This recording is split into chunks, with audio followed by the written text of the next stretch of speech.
Hey, it's all with highlights from the recent developer interview with Ian and Steve from the WoW team, and Taliesin minus his better half.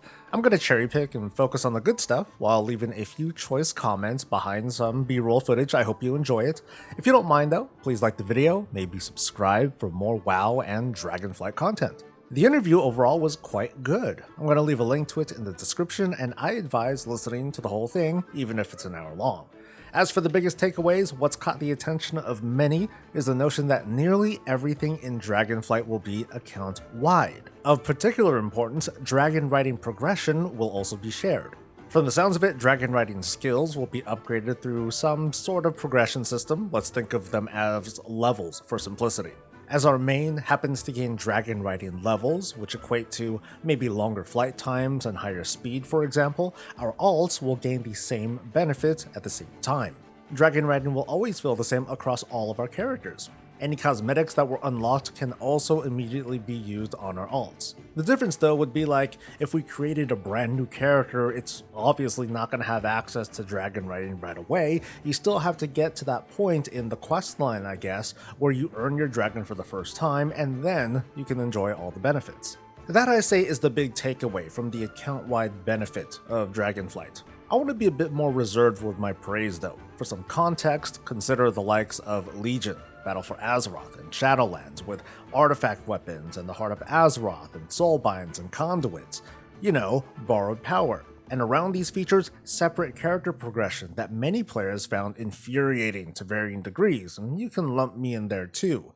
Dragonflight isn't going to have those features. No conduits to hunt for, no currency to upgrade your artifact or to boost your Azerite essence behind some rep vendor. So we could say that Dragonflight is embracing account-wide philosophies. We could also say Dragonflight is abandoning the features that clashed against account-wide philosophies, because when all that's stripped away, World of Warcraft has been shaving away at character exclusivity. TLDR, potato, but it's still an improvement overall. If you're mostly enjoying 9.2, that's what we can expect the Dragonflight experience to be like. Your class is going to feel mostly complete, minus levels, with the only other component missing being tier set bonuses. It seems like Dragonflight will be embracing the likes of zone and other outdoor content buffs, universal currencies like Cosmic Flux that hopefully will have additional uses, and with any luck, a crap ton of stuff to collect between dragon customizations and pets and mounts and transmog that I hope is around the scope of Shadowlands collectibles.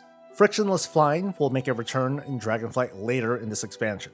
It's not so satisfying for people who want that pause button at the start of an expansion, but I think that horse has been thoroughly beat. Blizzard has been pretty clear that they won't allow for that much agency early on. However, dragon riding does sound like it's a pretty fun way to give some agency, and it will be available day one of the expansion. And as mentioned, account-wide progression of the skill is another plus. Paraphrasing, there are no plans for a mission table, which means something, but it's not definitive. They didn't say that there won't be a mission table. They didn't say why there won't be a mission table, just that there are no plans. But I wouldn't count on the return of some form of offline progression. Some folks didn't like it, I get it, but to the table's defense, this was the least required mission table out of all the others that came before.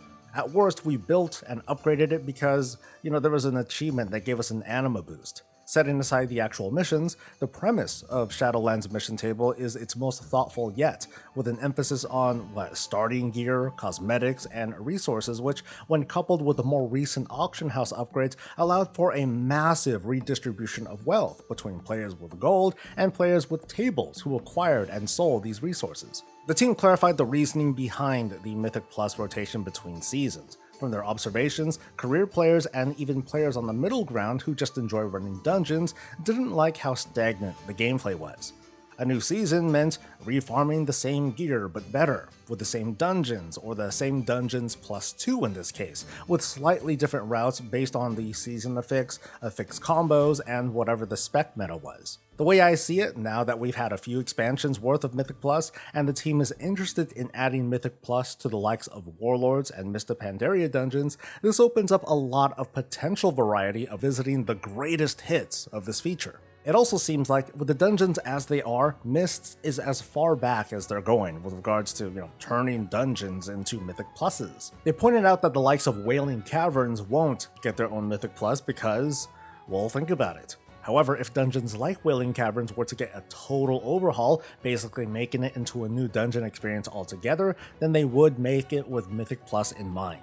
The Creation Catalyst may return in Dragonflight, but it'll somehow be baked into Professions. They were pretty vague on the details, so it's hard to comment. I'm just glad that we can look forward to Professions, the original expansion feature, to be a prominent source of gear that we can work towards beyond 1 or 2 legendary slots. And that's going to be it for now. Again, the full interview is in a link below if you wanted to catch up on anything that I didn't talk about. I look forward to doing more recaps throughout the week because there are more interviews to come. I hope that this was useful, and if so, hit the like button, subscribe for more content, and I'll see you next time. Until then, stay safe, stay healthy, and stay breezy.